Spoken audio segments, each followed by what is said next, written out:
बाहर भी दांत होती बा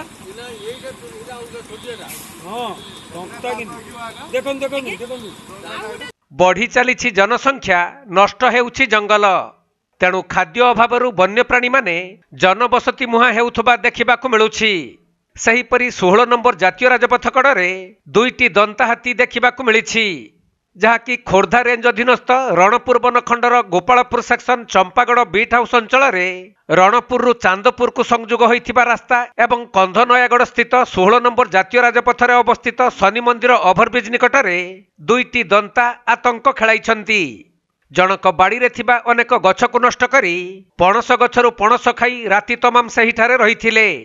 खबर पाई टांगी बनखंड एवं गोपालपुर सेक्शन दुईटी टीम पहुंची भी सही अंचलटी गोपालपुर सेक्शन रे होइथिबारु महिला फॉरेस्ट गार्ड दीपिका रानी सिंह राति तमाम सही हाथी दुईटी को जगी रहिथिले।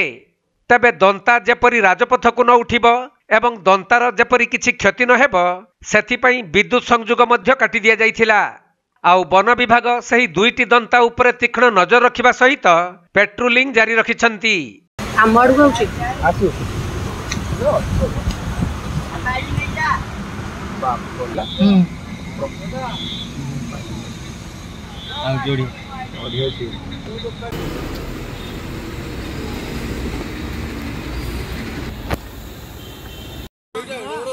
बाहर भी दांत होती बा हां टंका कि देखन देखन देखन खोर्धा जिला प्रतिनिधि प्रशांत कुमार बेहेरा रिपोर्ट कोणार्क लाइव।